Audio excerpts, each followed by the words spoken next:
विष्णु के बाबा एक truck driver थे और उनके घर की परिस्थिति खराब थी। जब भी विष्णु के बाबा घर आते, सुन विष्णु, मैंने उस होटल वाले से बात की है, कल से तू उसके यहाँ काम करने जाएगा। पर बाबा मेरी पढ़ाई। अरे पढ़ाई करके क्या करेगा? हर दिन सुन रहा हूँ कि पढ़े लिखे लोगों के लिए नौकरी नहीं है, तो तू पढ़कर क्या करेगा? उससे अच्छा है कुछ काम सीख ले, कम से कम जिंदगी भर अपना पेट पाल सकेगा। पर बाबा मुझे पढ़ना है। आप चाहते हो कि मैं काम सीखूं तो मैं शाम में पार्ट टाइम कर लूंगा ना।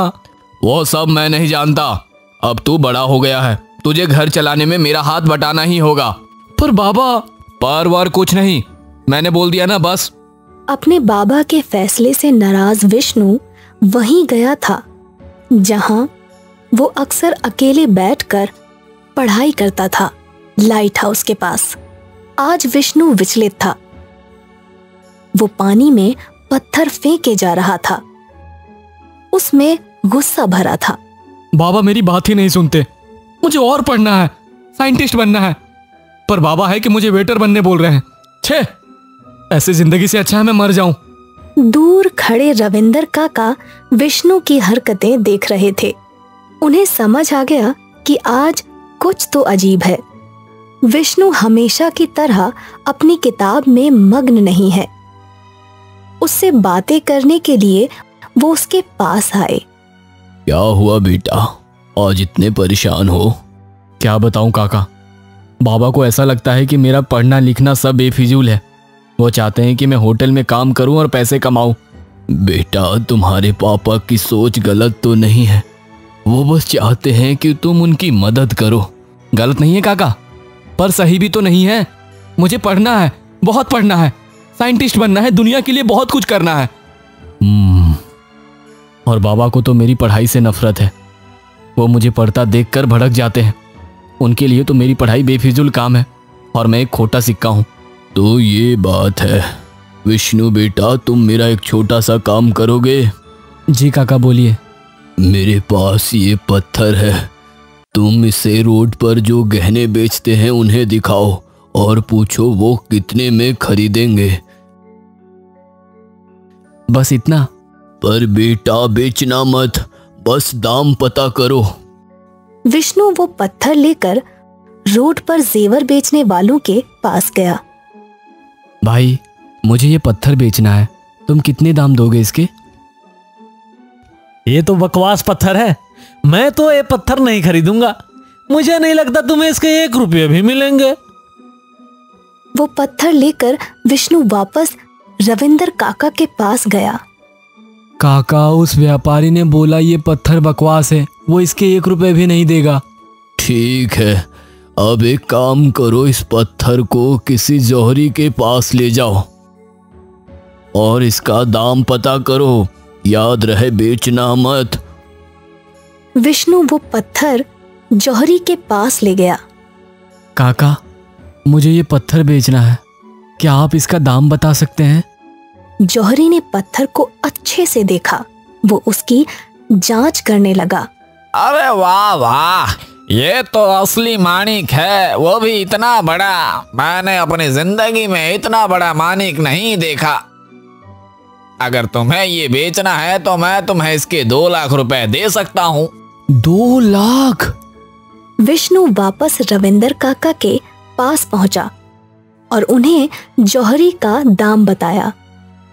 हो, एक और काम करोगे? जी बोलिए।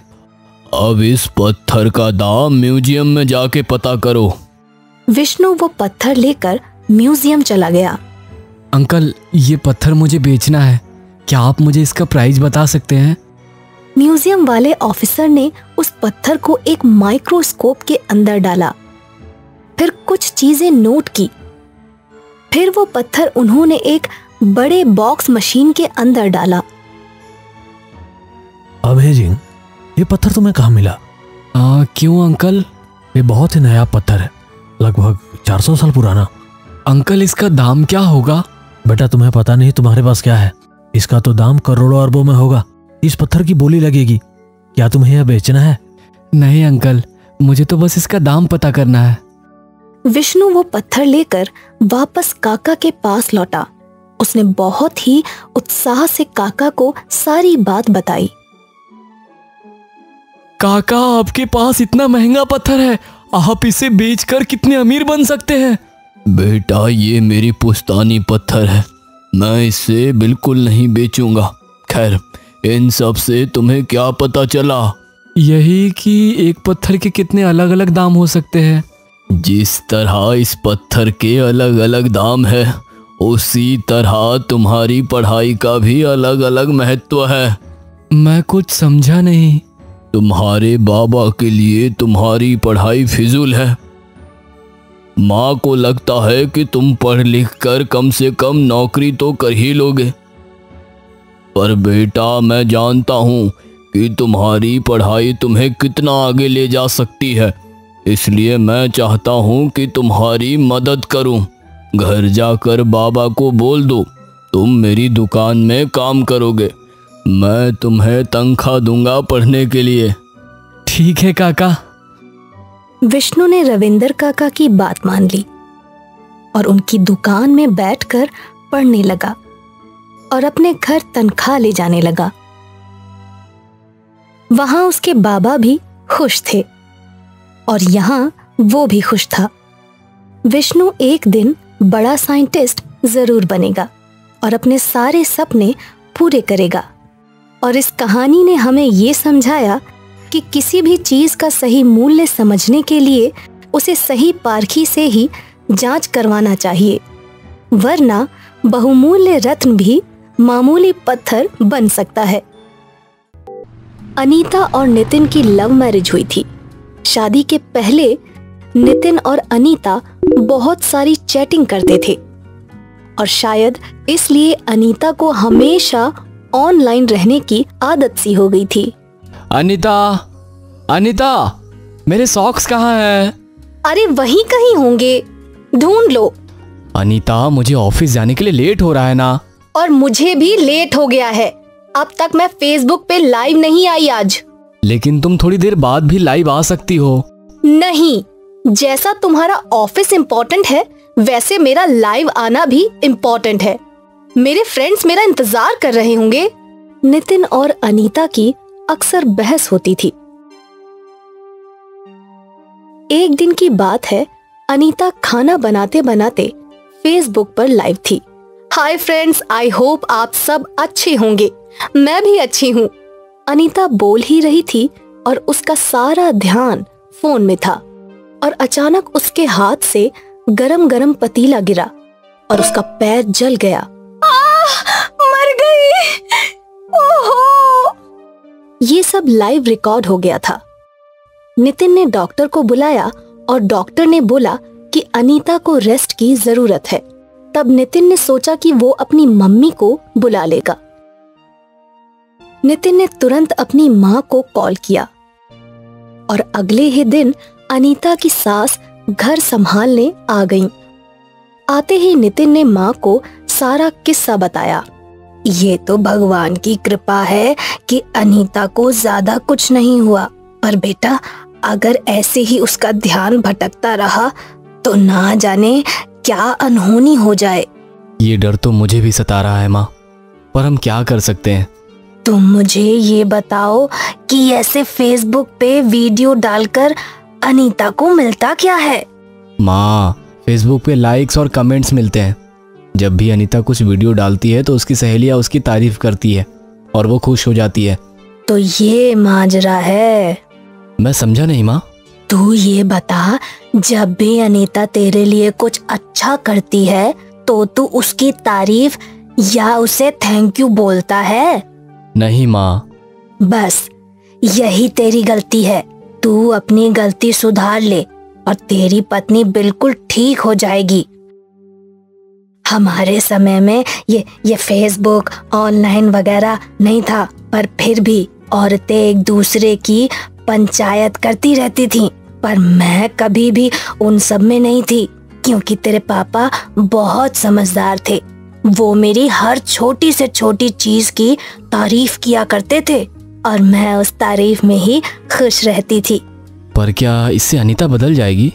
तू ट्राई तो कर। तो माँ की बात मानकर नितिन ने अपनी पत्नी की तारीफ करना शुरू कर दिया। क्या बात है अनीता, आज तो कहर ढा रही हो। कितनी खूबसूरत लग रही हो इस साड़ी में। सच में? मैंने ये साड़ी कितने सालों बाद पहनी है। तुम्हें अच्छी लगी है तो मेरे ऑनलाइन फ्रेंड्स को भी अच्छी लगेगी। मैं अभी उन्हें दिखाती हूँ। अनीता की बात सुनकर नितिन माँ की ओर देखने लगा और माँ ने नितिन को इशारा किया कि सब्र रख। अगले दिन अनीता ने नितिन के लिए चाय बनाई। अरे वाह, क्या चाय बनाई है तुमने अनीता। तुम्हारे हाथों में तो जादू है। Thank you. अब से मैं रोज तुम्हारे लिए ऐसी ही चाय बनाऊंगी। अपनी चाय की तारीफ सुनकर अनीता बहुत खुश थी और नितिन और माँ का प्लान काम करने लगा।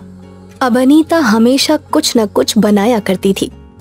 कभी खाना बनाती तो कभी घर के डेकोरेशन की चीजें, और नितिन भी अनीता की बहुत सारी तारीफ किया करता था। धीरे धीरे अनीता ऑनलाइन बहुत कम जाने लगी। माँ और नितिन की तारीफ और प्यार से वो खुश थी। एक दिन अनीता बाजार गई थी और नितिन और माँ बातचीत कर रहे थे। माँ, तुम्हारा प्लान तो सक्सेसफुल रहा। क्यों नहीं रहता? अरे मेरे सालों का तजुर्बा जो है। और पता है माँ, मैं और अनीता आजकल झगड़ा भी नहीं करते। बहुत अच्छे बेटा। और मैं देख रही हूँ कि आजकल अनीता बहुत कम फोन पे रहती है। सब तुम्हारी वजह से। थैंक यू माँ। ये सब दरवाजे पर खड़ी अनीता सुन रही थी। अनीता को देखकर नितिन और उसकी माँ थोड़े घबरा गए। उन्हें लगा कि अनीता गुस्सा करेगी, पर जब अनीता घर के अंदर आई तो उसने अपनी सास के पैर छू लिए। थैंक यू माँ, आपकी वजह से मुझे समझ आ गया कि असली खुशी क्या होती है।